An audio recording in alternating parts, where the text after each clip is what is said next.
Hello, world. My next guest is a seasoned marketing professional renowned for leveraging her B2C experience to transform the way B2B marketing is approached and executed. While the divide between B2B and B2C is often debated, there is more in common than we may think. Joining us to share her journey transitioning between the two worlds and to discuss whether the future of B2B marketing will continue to blur these lines, please welcome Noa Snir, VP Marketing at Neema, to the show. Noa, are you ready to get radically transparent with me? Oh yeah, I am. Fantastic. So listen, I've got to ask you, in the sake of transparency, as a marketing leader, what's been keeping you up at night professionally these days? Oh my God. This is a great question because there are a lot of things that keep me up at night. But think about it. And I made some thinking about it because you before this meeting you said that you're gonna ask me that. So I made some thought about it. And then I realized that I don't think that my job, my day-to-day work as a marketer actually keeps me up all night. And I'll explain. I think that I came to a point where I feel very calm about, what I do. And I feel that if you have the right resources, and I do, and if you have a great team, as I have, I think that I can be relaxed and just, do whatever I do. And I know what I'm doing. And, like I thought about it, maybe I'll say the KPIs, but no, sometimes you don't meet your KPIs. And it's not the end of the world. I'm still here and I'm still the best marketer. So there are other things that keeps me up all night. I'll be honest with you, like my kids, my family, the news. There are a lot of things. But in terms of marketing, I think that, things are pretty relaxed. Well, that's good because, I always say that when business is great, marketing is great. And, when the leads aren't flowing, it's the Hunger Games. So I'm glad to hear things are going well. I have to ask now because I know that you have quite an interesting background. And, when I think about your background and the world of B2B, I think we've got to get into it. So to kick off, feel free to share about your background at any time because it's fascinating. But to Thank kick it you. off, I want to ask, right?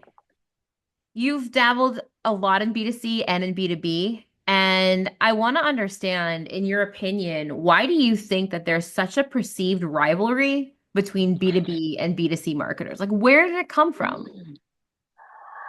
Wow.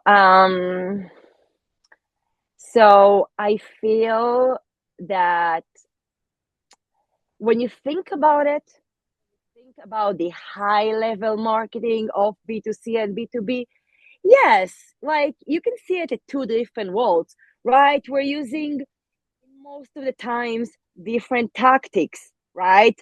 B2B world is more about LinkedIn and email marketing and those conferences and events and dinners.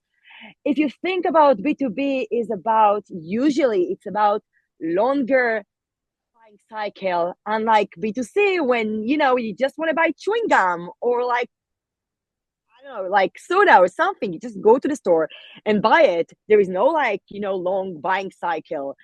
When you think about B2B, the cases, there are like multiple decision makers, right? In the decision making. Like, I don't know, I'm at Neema, I want to buy some software, then I need to go to um, the financial department and legal department. And sometimes maybe I need to ask the CEO. Like, it's not easy, right?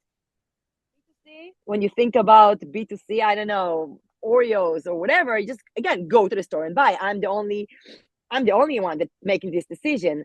So I think that traditionally it's just that there are some reasons that we see it as two different worlds, but yet I feel if you want to grow your marketing efforts and if you want to do well, then B2B marketers needs to learn a lot from B2C marketers.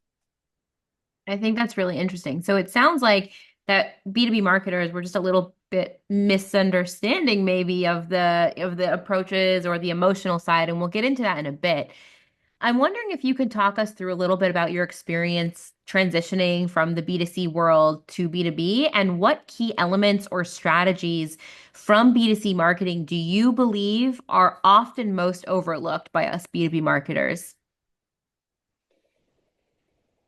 So first of all, I'll, tell you about myself a little bit. So I think that most of my experience comes from 8 years of doing marketing at SodaStream.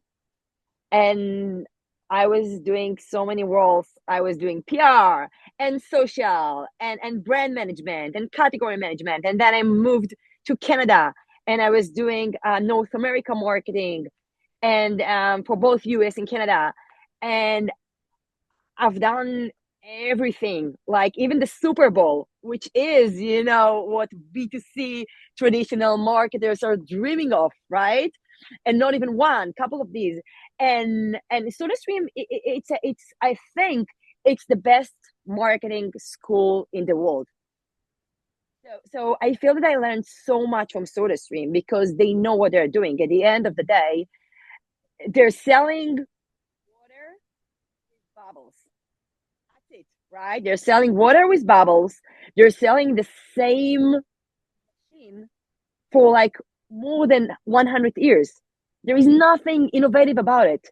No new features, nothing. Like there are some features, but they're small. It's like nothing. At the end of the day, you're selling sparkling water, which is pretty much water with sparkles, with bubbles. Sorry, that's it. And they're doing an amazing job. I think that understanding how to sell water, right? And we had so many different strategies over the years and so many different aspects of doing marketing that I learned a lot. But this is very traditional B2C marketing. And then in some point, and this is me, I like challenges and I like to do, new stuff. I realized that I want to be in tech. I want to do technology. And I switched. And when I started doing technology, there is not a lot of B2C technology, but I found like a small startup that is doing B2C technology. And I've been there for a while. Then I realized that if I want to do the big jump in technology, if I want to work in tech, then I need to go to the B2B world. So I started investigating and, being like in the B2B marketers groups and going to meetups of B2B and slowly, I just learned how to do B2B marketing. And people kept telling me that Noah, this is a different profession.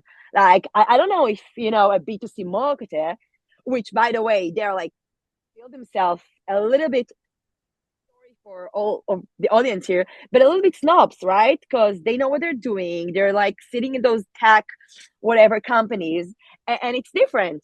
And they're using different platforms, different tactics. And but I wanted to be part of them. Like I just wanted to do it. I had this feeling that if I did, and I did pretty well, B2C marketing, I can also do B2B marketing. So I learned it. And I started in a small startup and slowly I grew till today I become, VP marketing at Neema, which is, by the way, a B2C and a B2B company. Okay, we have both channels.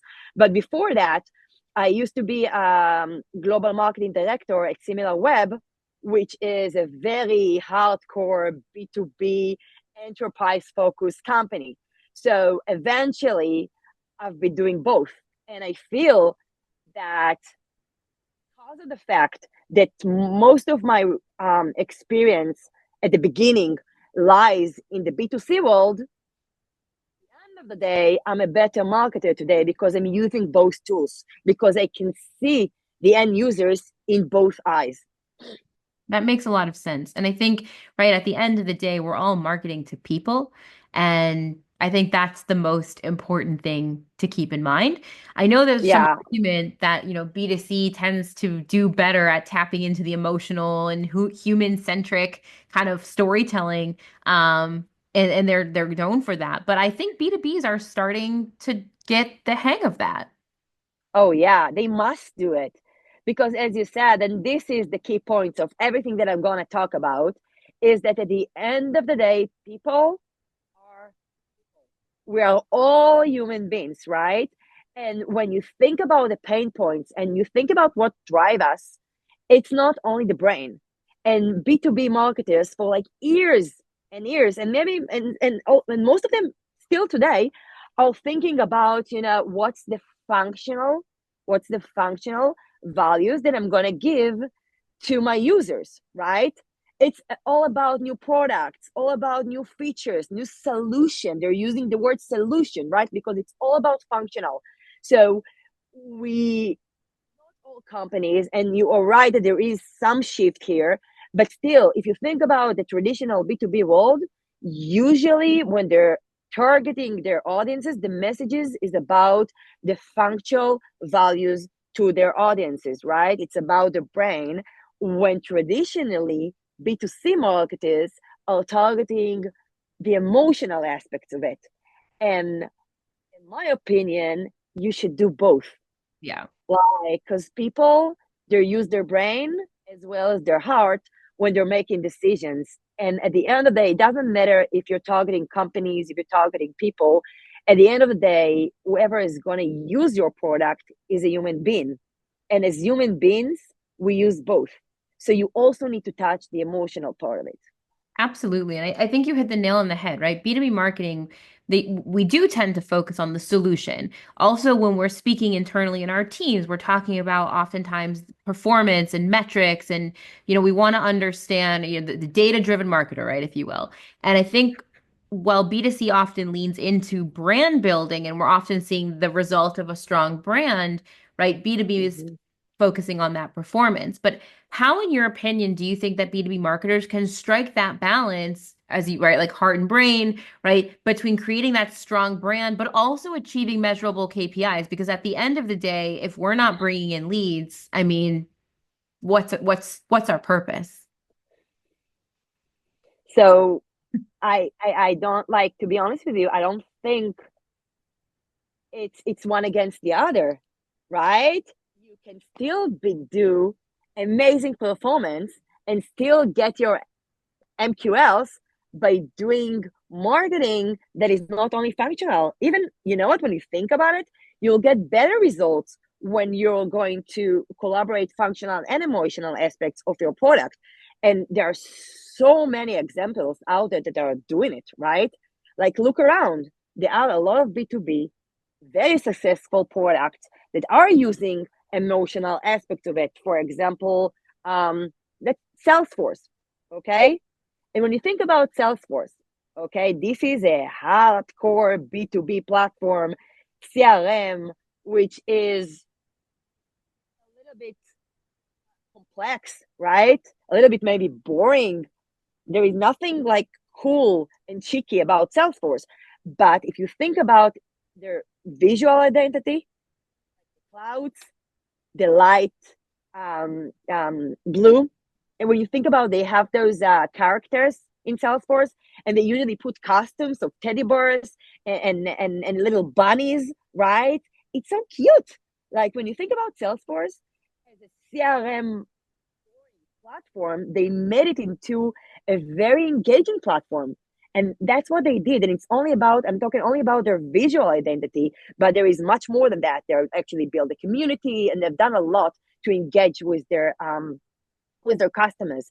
So there are more and more B2B brands, they are tapping into the brand in order to increase their performance. So Absolutely. Absolutely. I they think do, sales is yeah. a great example. Now, Yeah. being in the B2B world for quite some time, I do think that oftentimes there is some pushback or reluctancy that seems to stop B2B marketers from embracing B2C strategies. Now, I know B2B is different. We are built different, but how do you think B2B marketers can shift their mindset to be able to see the potential value of that crossover? So I'm gonna give you a B2B classic answer to that. Because you know what B2B like the most? Test it out, right? A/B testing. So I'm not saying like, guys, stop everything and now do only emotional marketing, right? Think about Coca-Cola or like KitchenAid or whatever, like those emotional brands. No, I'm not saying that, right? Even now in Neema, I don't do only emotional marketing and that's it. I stop doing everything. But what I'm saying is, guys, you have so many tools to test out like different messages and different designs. Just try it out, right? Just see what works for you. And I'm telling you, I'm like doing marketing for like 15 years. Oh my God. I said it out loud, but whatever. We're like, it's going to work for you because at the end of the day, if you think about your user, if you think about the pain point, if you think about what's valuable for them, it's not only the functional aspect of your product, it's also the emotional one. And you need to find the right combination. You need to combine those together. I'm not saying only use emotional. And I'll explain why using emotional. But it's not only about that. It's about try to mix it, try to see what works. And if you like just look around, it's not only Salesforce, it's also Microsoft, and there are so many B2B, Adobe, B2B big brands that are doing those combinations so well. So it works. Yeah.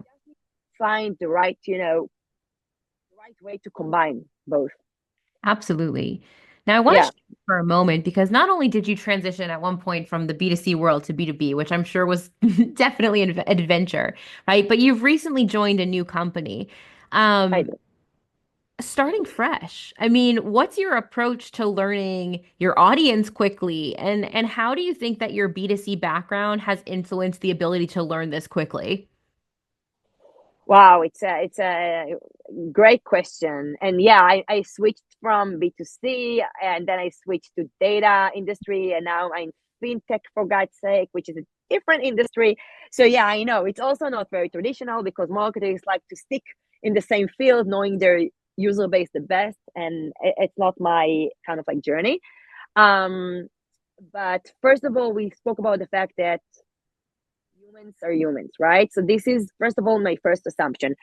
But the second, which is super, super, super important, is that you always need to keep the end user in mind and learn about the end user. And once you do it, once you understand that you need to put yourself in the user head and you need to understand what they're thinking, what's their pain points, what their values, and also, of course, understand the competition, because at the end of the day, you need a unique value proposition.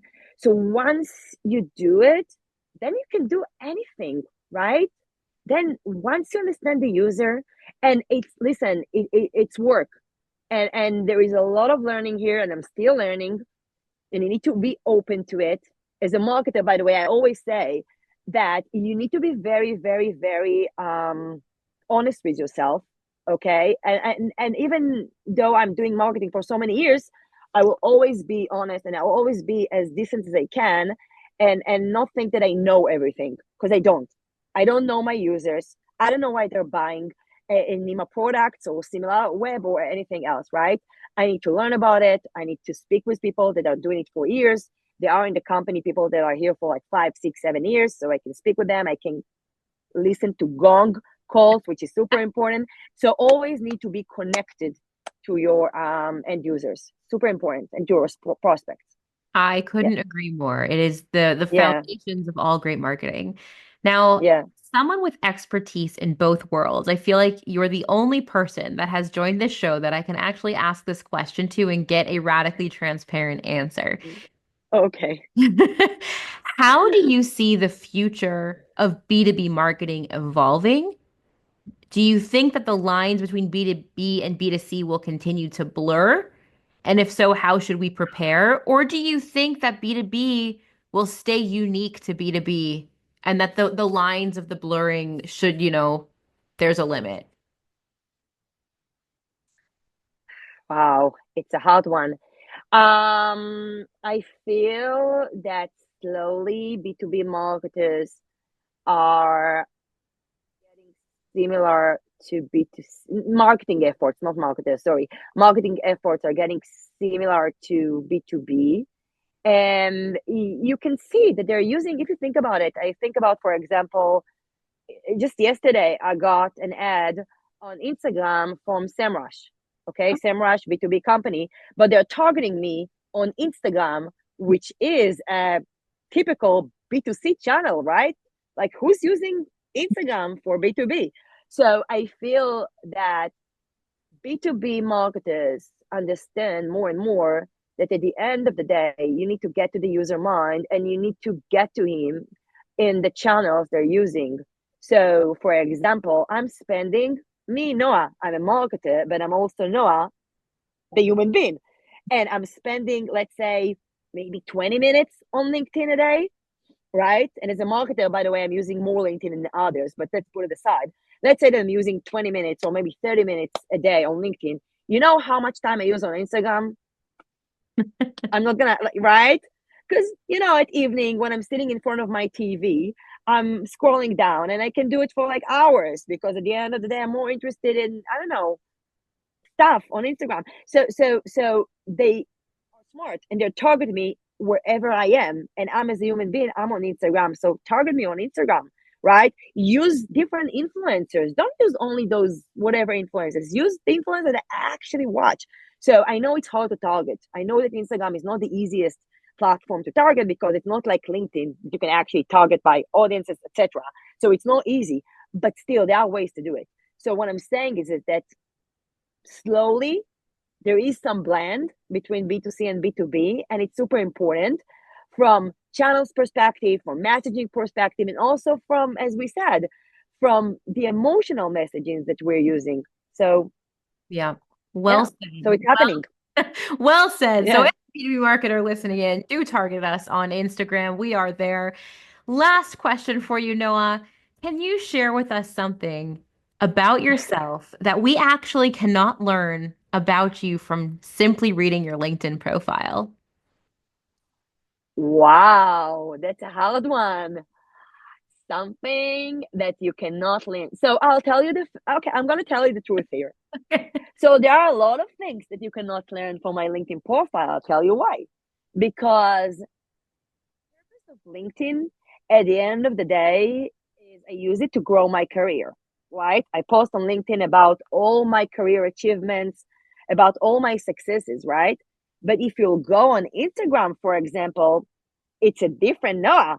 Noah is a right. I'm a family person, right? I post like my kids' photos, my parties, whatever I do, right, in my private time. So yeah, there are tons of things you cannot see on LinkedIn because I use LinkedIn for one purpose. I use Instagram for a different purpose. I use Facebook for different purposes. I'm a marketer. I know how to use the different channels to promote my goals, right?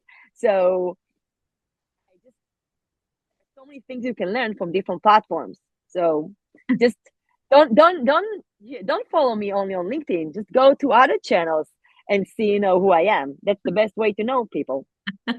I love it. So, with the challenge to go find Noah across channels, Noah, thank you so much Yes, for joining me today and getting radically transparent. If anyone would like to speak more about the differences between B2B and B2C, learn more about your experience, whether it's at SodaStream or your current organization, where is the best place to find you? LinkedIn, easy, There right? you go. It's about marketing. So yeah, I'm available on LinkedIn, and you're welcome to ask any questions. I love talking about it, so I'm available. Fantastic. Everyone, head on over to LinkedIn, give Noah a follow, reach out. And Noah, thank you for getting radically transparent. Thank you, Jen. Thank you for having me.